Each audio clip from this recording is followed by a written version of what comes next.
kosannya belum dapet. Loh, kok masih belum dapet? Kos yang di dekat kampus itu gimana? Halo, Marta? Tadi pemilik kosannya bilang Marta gak boleh ngekos di sana, Bun. Katanya karena Marta non-muslim, Bun. Saya tidak bisa menerima kamu sebagai penghuni kos di sini. Kok begitu ya, Bu? Kosan ini tidak menerima non-muslim. Silahkan cari kosan yang lain. Kenapa Ibu bilang begitu? Kenapa Ibu gak menerima non-muslim? Saya tidak mau kosan ini dihuni oleh orang-orang yang tidak beradab. Marta gak ngerti, Bun. Marta salah apa? Marta gak salah apa-apa, sayang. Udah, untuk sementara kamu tinggal di rumah Tante Tina dulu ya. Nanti Ibu telepon Tante Tina.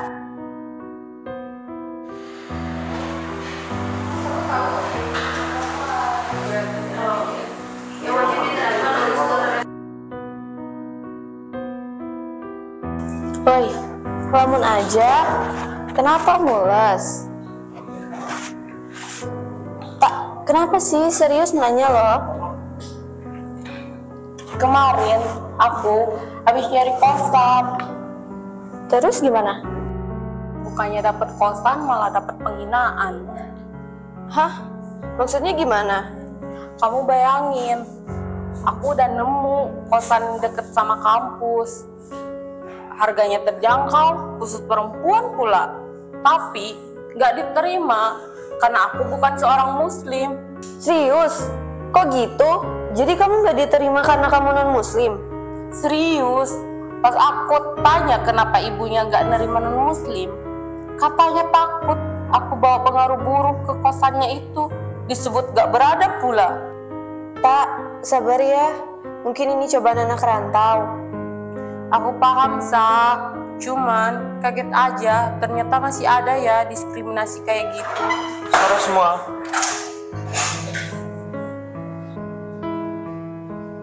Langsung saja, untuk materi hari ini kita akan membahas tentang sila kelima dari Pancasila.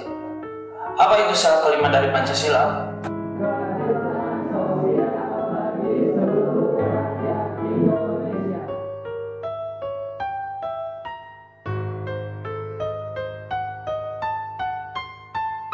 Baik anak-anak, untuk materi hari ini saya akhiri demikian. Sebelum saya akhiri, apa ada yang mau ditanyakan?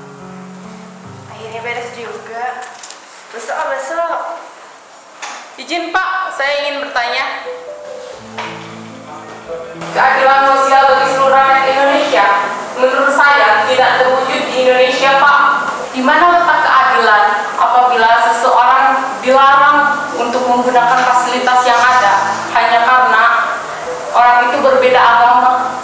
Pada dasarnya tak ada seorang pun yang berhak apa untuk siapa untuk memihak agama.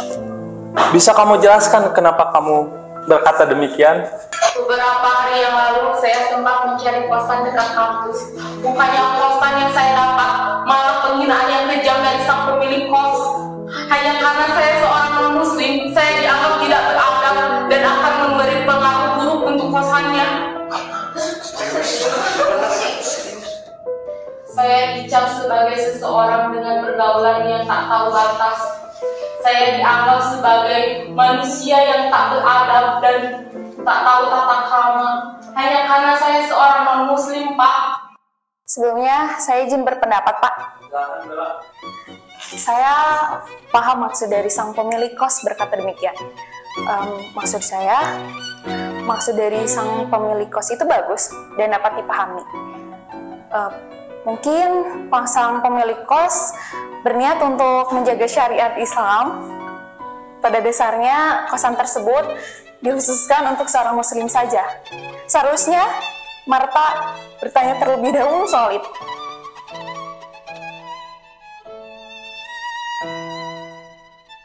Jika keadilan sosial dan toleransi sudah diterapkan dengan benar, maka sejatinya seseorang tidak perlu menanyakan jika sesuatu harus dikhususkan hanya untuk satu rumah saja. Apalagi ini kan kosan, fasilitas yang harusnya bersifat publik dan mengayomi. Akan tetapi, seseorang juga berhak untuk menentukan sesuatu. Meskipun kos-kosan itu bersifat publik, tetap saja itu merupakan properti pribadi. Sang pemilik berhak memberlakukan persyaratan apapun terhadapnya. Benar sekali. Dan di sini saya mengkritik dan mempertanyakan mengapa sesuatu harus dibatasi oleh agama.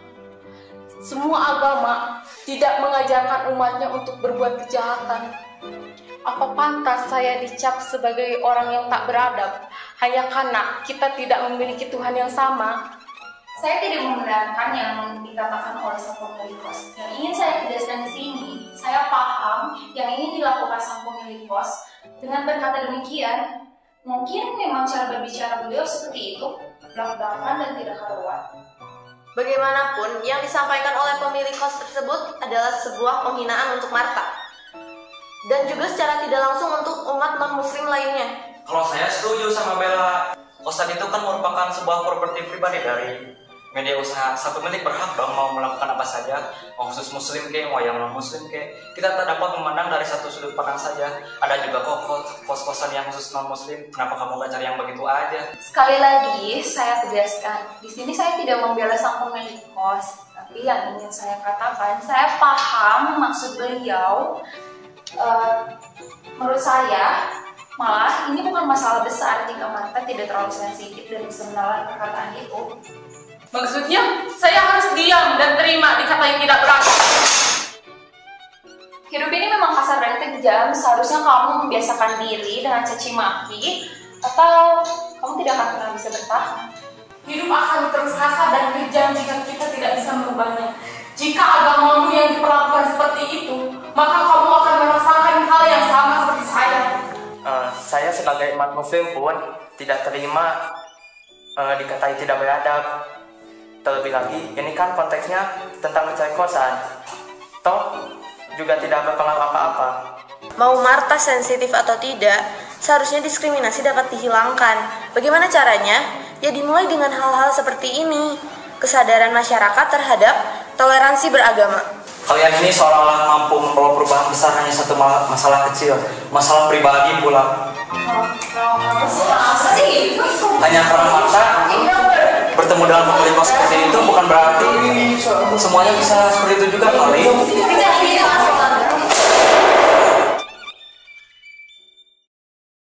Semua pendapat yang keluar dari perdebatan barusan tidak ada pendapat yang benar dan salah.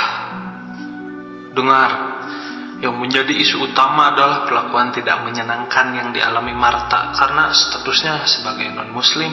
Marta memiliki hak penuh untuk merasa tersinggung dan marah karena nama baiknya telah tercemar.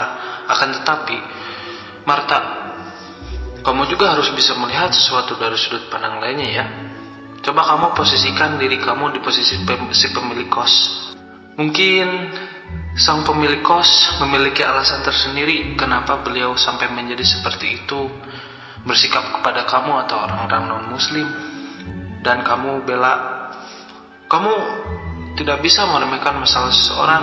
Tanggapan kamu mungkin memang bisa dimengerti dan dipahami. Akan tetapi, kamu juga tidak bisa mengabaikan hal yang merugikan pihak lain. Jadi, kesimpulannya adalah, meskipun negara ini negara yang menganut perbedaan, perlu diingat juga ya, tak ada yang benar-benar sempurna, negara ini maupun kita sebagai rakyatnya. Akan tetapi, bukan berarti kita harus menyerah dan menyalahkan semuanya.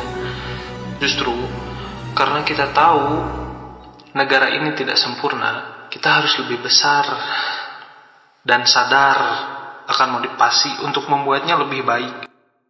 Demikian kelas saya akhiri. Ya, terima kasih.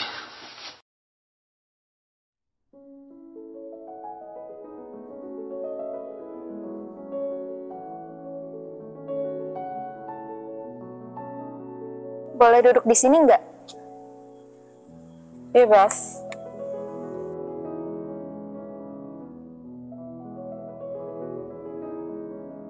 Aku mau minta maaf karena udah seenaknya. Betul kata Pak Nandang, aku terlalu ignoran sampai nggak sadar kalau kamu merasa tersakiti. Pada akhirnya, Gak ada yang berubah. Aku bakalan tetap dapat diskriminasi. Perdebatan tadi kayaknya gak ada hasilnya. Enggak, perdebatan tadi ada hasilnya kok. Berkat perdebatan tadi, aku sadar kalau temanku sedang kesusahan dan aku mau membantunya.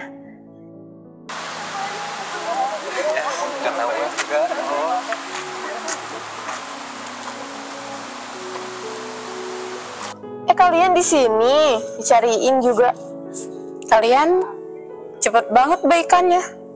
Baikan? Oh, karena tadi berdebat. Itu mah biasa kali. Kita kan emang berteman. Perdebatan itu seru kalau misalnya di dalam pertemanan.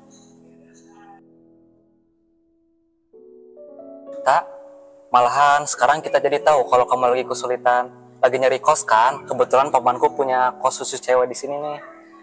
Kalau minat boleh dicoba. Serius? Nggak bakalan kayak gitu lagi kan? Enggak lah, aku jamin deh.